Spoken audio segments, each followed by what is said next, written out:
1 in 8 adults say they've used prescription GLP-1 drugs, or you may know them as Ozempic or Wegovy. Most people use them for chronic illness, but 4 out of 10 surveyed said they're using the drugs just for weight loss. But what happens when you're ready to wean off? We have to always think the second we start going on these drugs, what is the exit plan? We talked to dietitian Kristin Kirkpatrick about the right way to wean off these drugs so you don't have a boomerang effect. Some individuals will go on for 3 months, lose the weight, and then get off of it and end up coming back to my office and saying, gosh, I'm gonna go back on because I've regained the weight. And we talk about the danger of self-dosing without a physician's help. Plus, how much do these drugs cost? The price is going up. We have the latest price hike information.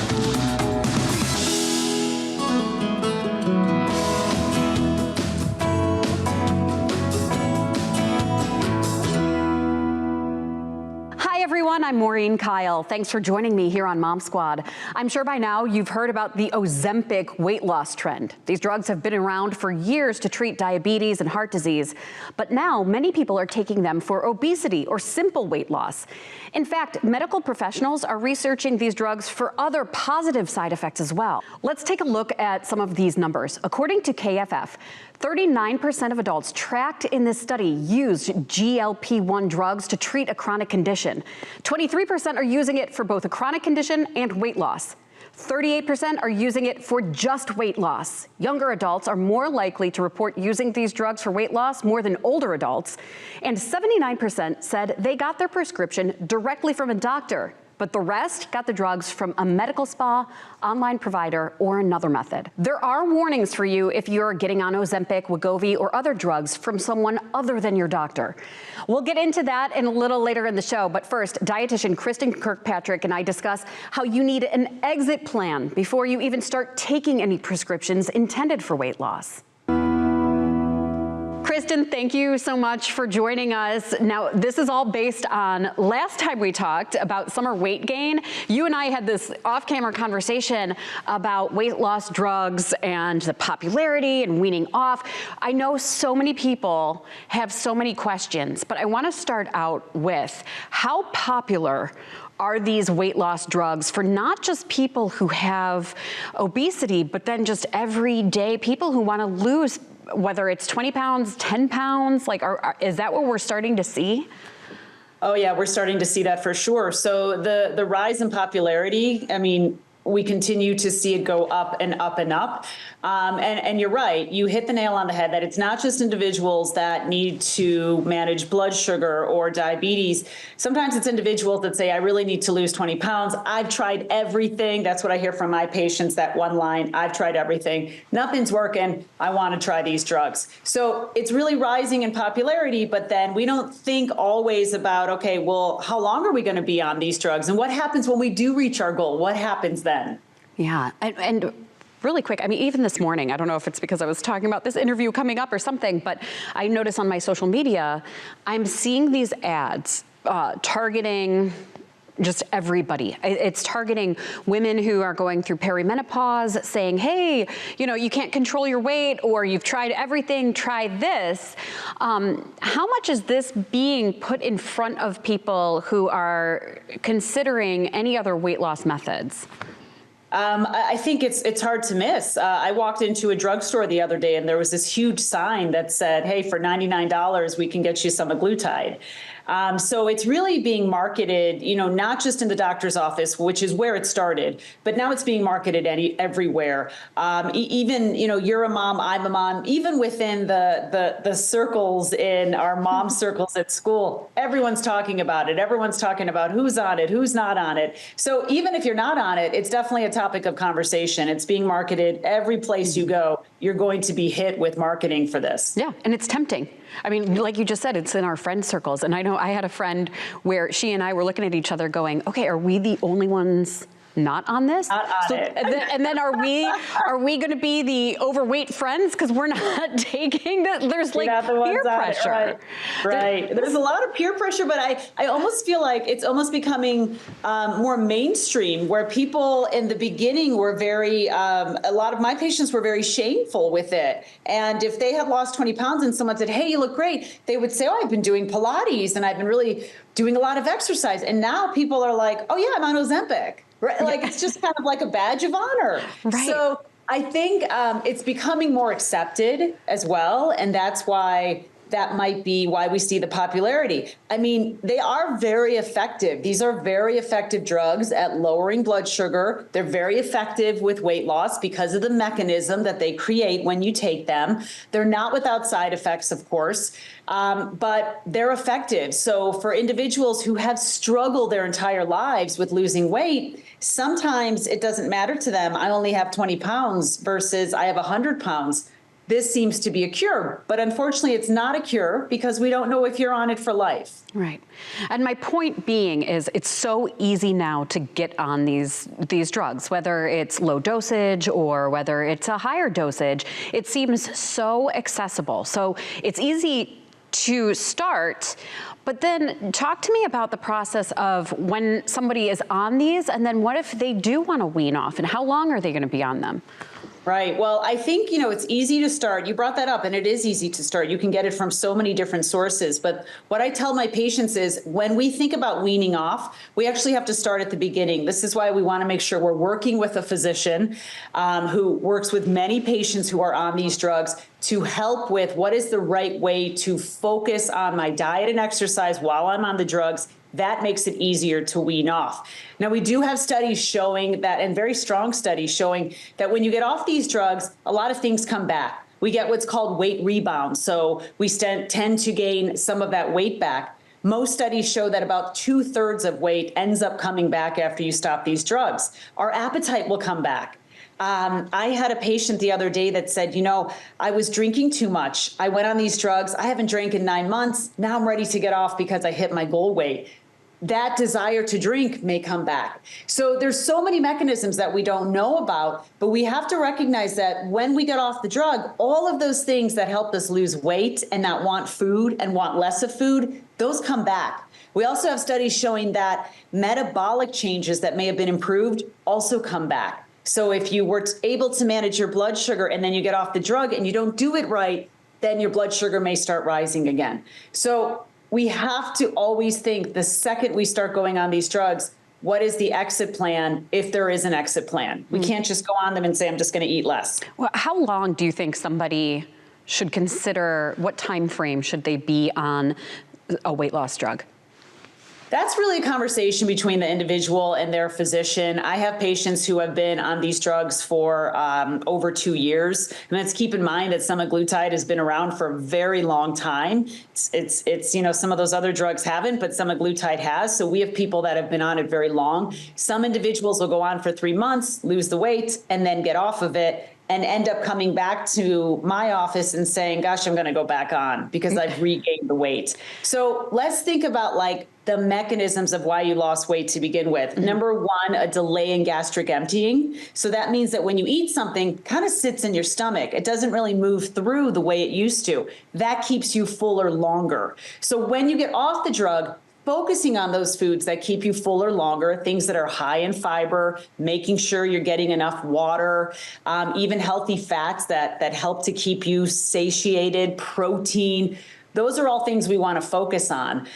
We don't want to focus on simple sugars and things that raise blood sugar and then drop it very quickly because that moves through the system at a really alarming rate. We want to continue to exercise. So we have studies, whether you're on this drug or not, that once we lose weight, weight maintenance is highly dependent on not only diet, but exercise. So hit the weights while you're on some of these drugs, but then continue on with those workouts. That's going to help with reducing how much weight you put on.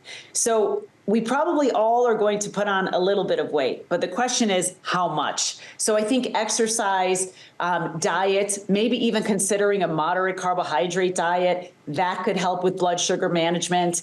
Those are all things to think about. But again, these things have to be thought about when you start the drug as well.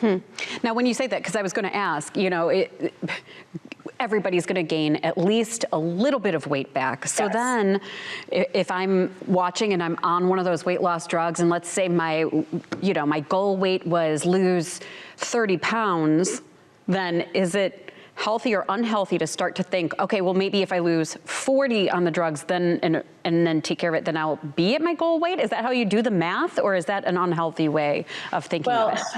If you're working with a physician who is managing your weight, what they most likely are going to do, what I've seen with the physicians that I work with, is that once you start getting to your goal weight, you kind of stay for a while on what we would call a maintenance dose. So let's say you get to that 30-pound mark, you don't really need to lose more, because again, anytime you lose more, you're going to run the risk that you're going to lose muscle, especially if you're not doing any resistance training, you're not optimizing protein intake. And the more muscle you lose, the more weight you're going to regain. So again, if you've hit that goal weight and you're happy with where you are, and let's focus on health. I know that these are all about weight loss, but let's focus on the health aspects of this as well.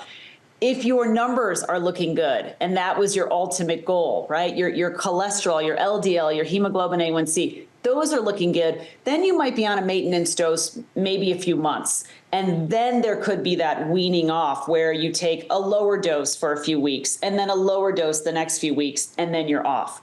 So a cold turkey approach to stopping these drugs is not always advisable, because that's what really leads to, oh my gosh, after a few weeks of cold turkey, here I am, I'm starving again. I want the drink. I want the dozen donuts. I'm back to the food noise. So many of my patients say, this takes away the food noise. I feel free for the first time. The food noise comes back if you stop the drug abruptly. So again, I don't think it's about going beyond your goal weight. I think it's about hitting that weight, working with your physician, and then making sure that, okay, let's look at, what does maintenance look at for the next month? And then we can start talking about weaning off. You brought up muscle, and that's one of those rumors that I've heard about any of these weight loss drugs, is that when you're on them, it will deplete your muscle mass just as part of the drug. Is that true, or is that just a myth? It's not that the drug itself depletes muscle mass, but it's the mechanism of the drug and the fact that the weight comes off rather quickly and you're eating so much less that the lack of maintaining muscle occurs. So what happens is when you look at individuals that have really struggled their entire life to lose weight, and they go on these drugs and within 3 months they're down 20 pounds, that would be considered a little bit of a rapid weight loss approach. And so we know that muscle comes off when that happens because, you're not burning enough fat in that mechanism of what is occurring. So the way to offset that is, again, making sure you're optimizing protein, making sure you're doing resistance training in addition to aerobic training. There is some strong data looking at creatine supplementation. So many of my patients are doing that in addition to that. Where I see the most muscle loss occur is in the individuals that say, oh my gosh, this drug is so great, I just don't eat anymore. And look, I've lost 20 pounds, right? So you can't just not eat anymore. You have to look at, how do we make nutritional density for every single bite? Because of the fact that you're eating so much less, every bite has to count. So yes, if you have 400 calories of gummy bears a day, are you going to lose weight? Yes, it's 400 calories. But that's also going to contribute to massive muscle loss. So protein, making sure you're getting nutrient density, every bite has to count. So then you've talked about the maintenance dose, then the weaning off dose, and then somebody is off of it. Then you've mentioned that patients do come back to you and say, oh, I got to get back on. Is that cycle, is that what we're looking at as a reality of this drug? Is this going to be the norm, especially for people who always have struggled with weight? Right. Well, it's interesting for my patients that are not just struggle with weight, but also have had uncontrolled diabetes, things like that. They are the patients that are on it for the 2-year time period or longer. They are the patients that are looking at, okay, can I stay on this drug long term? I mean, if you look at the studies that are currently underway and some studies that have already been done, we're looking at these drugs as beyond weight loss. Could they help with addiction? Could they help with the prevention of Alzheimer's and dementia? So there's a lot more we need to learn. We're still in the infancy in some ways of the research here. But the ultimate question is, if you're someone who has reverse diabetes and you've gotten to a healthy weight, your numbers are healthy, Do you stay on it for life at a low dose? And we don't know that answer yet. The individuals that had normal blood sugar management, but just wanted to lose the 20 pounds, that's more so who I see coming back into the office and saying, oh my gosh, I've gained 5 pounds and my jeans are starting to get tight again. I need to go back on. Yeah. So like, I'm going to ask my doctor for this. The people that are intended to have it, a type 2 diabetic, for example, it's possible they could be on it much longer. We're going to take a quick break, but when we come back, I asked Kristin about all of the ads that we see pop up on social media for microdoses of these weight loss drugs that we can all easily buy. Is that a safe route? The answer when we return. Welcome back. We've been talking to dietitian Kristin Kirkpatrick about drugs like Ozempic, Wegovy, and semaglutide. Most likely, you've started to see ads saying how easy it is to get your hands on a generic blend. The question is this safe? People that are intended to have it, a type 2 diabetic, for example, it's possible they could be on it much longer. So is there any danger in like I said, I mean, even just because I knew we were going to do this interview, I even went through the motions of some advertisement that I got that said dissolvable tablets, it's low dose, you know, there's a deal on it, you can get it for cheap. So I went through the motions of like, all right, well, how easy is it to get this drug that says same ingredients as the name brand? It was going to be super simple for me to get it. For those people, is it safe? For somebody who is just on, you know, a social media account going, you know what, I'm, you know, perimenopausal, or I just had a baby and I want to lose that 10 pounds. Like, yeah, sure, I'll just try it. And it looks like there's some sort of, you know, like telehealth, appointment I could have signed up for where I know they're going to sell it to me. So right. Talk to me, if you just can, like, talk to me about the safety of that, just in case it's somebody like that who's out there going, I can easily get this. I want to lose those 5 pounds. Am I a fool for not going on this, or am I risking my health in any way by trying this out to lose? And I don't want to say vanity weight in a bad way, but it is more like, instead of having diabetes or having any other health issues, it's just, this is what I want to do to fit in my clothes better, and I deserve it after having 3 babies. You know, is there a risk? Well, you know, there's a difference, we know, between the actual drug, so Wegovy, Ozempic, and then what you would get at a compounding pharmacy, for example. A compounding pharmacy is not FDA approved. They are allowed to sell the drug when there's a shortage. So that's how that works. And so, you know, we don't have as much oversight with the compounding pharmacies. That doesn't mean that compounding pharmacies are all dangerous, but I think this is why we need to work with a physician that knows a compounding pharmacy, if that's the route that you're going to work with. They know them personally. They've worked with them before. And so I think that's really important. In terms of overall risk of the drug, you know, individuals that have a history of thyroid cancer, any problems with the pancreas, those are individuals that probably shouldn't be on the drug to begin with. And those tend to be some of the main risk factors. And then we have some other risk factors that would seem a little less than that, constipation, diarrhea, things like that. But really, at the end of the day, we don't really know until we have more data, you know, what are the differences in risk between the individuals who are getting it real easy through the compounding pharmacies versus an individual who is getting it covered by insurance, getting it from their pharmacist. We don't know. We need more data here. We need a lot more research here to be able to show, okay, long term, this is what we're looking at. Right. And I'm just wondering if those setups and those situations have somebody on the oversight, like you've mentioned, how you're guiding people through, here's how to wean off. I don't know if those agencies or companies have that. So if anybody has gone that route and they don't have a health provider overseeing their dosage and coming up with a plan, like, then how do you self-wean if that's how it works?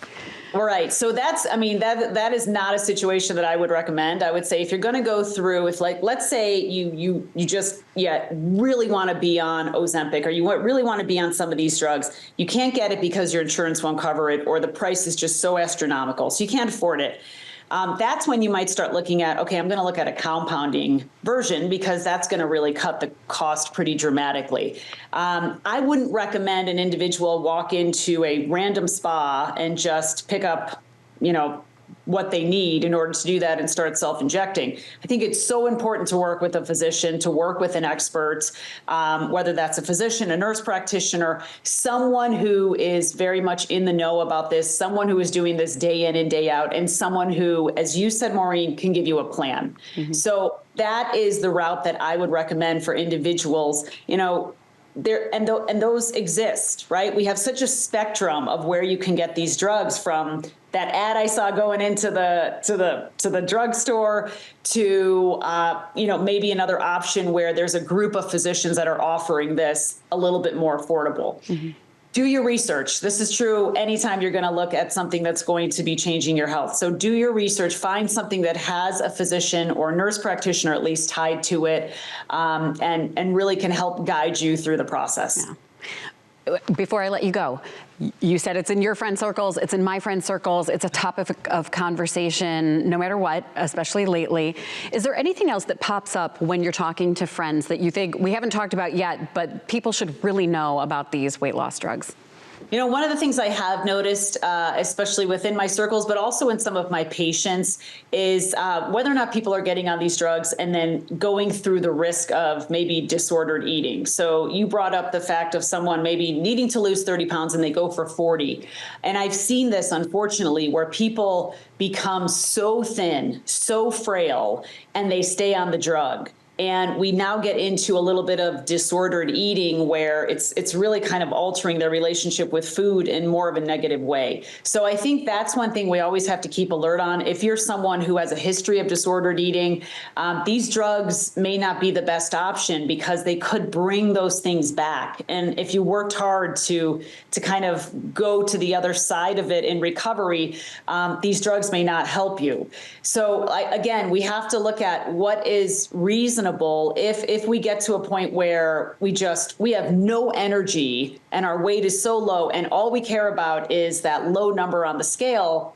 That's not really the right step towards longevity. Right. So we always have to think about our health, not just our weight, which I know is difficult, but our health is the main critical step here. Yeah. Oh my gosh, it's such great information. Kristin, thank you so much. Thank you. It's been great to talk to you. This is a topic that keeps coming up among friends, I'm seeing it everywhere, so I'm so glad we talked about this aspect of it. Thank you. After a quick break, these drugs are increasing in popularity and price. We talk about how much it will cost you to try some of these prescriptions. With obesity rates on the rise, access to affordable treatments is critical. Beginning in January, weight loss surgery will be covered by insurance, but weight loss injections still won't be. Reporter Meg Ferris has the latest information for us. GLP-1 injections have changed the health of people who have difficulty losing weight, excess weight that can lead to chronic health problems. The medication regulates a disrupted metabolism and gets rid of the food noise in the brain. The medication works, but the cost doesn't. The state of Louisiana is considered a low access state from an obesity standpoint. So there are many, many people who do not have insurance coverage for obesity treatments, including anti-obesity medications. Since insurance doesn't pay the monthly cost of more than $1,000 for injections like Wegovy or Zepbound, people are turning to compounding pharmacies, paying only $200 to $300 a month. There's no convenient preloaded pen, and it's a vial and syringe you have to fill and inject with a tiny needle. Well, now drug maker Eli Lilly is significantly lowering the prices of the two lowest doses of Zepbound by giving patients that option of getting it in the vials without the pen. So it's, I would say, about time that they move to the vials, truly, because, access and affordability are such huge barriers for patients in getting these medications. Now, you won't be able to go to your pharmacy now to get these vials and syringes. And there's a catch. You'll have to go through Lilly's telehealth platform, Lilly Direct, and pay out of pocket prices in the $400 to $550 range a month. You can't use the manufacturer's discount coupons, and it will be shipped to you. They're still expensive, but to me, this signals signals the beginning of market competition in terms of the ultimately lowering the price and really improving access to care for these medications. So the question is, will this market competition now put pressure on the makers of Wegovy to do the same? In some cases, it's still less costly to pay out of pocket for the prescription injections at compounding pharmacy.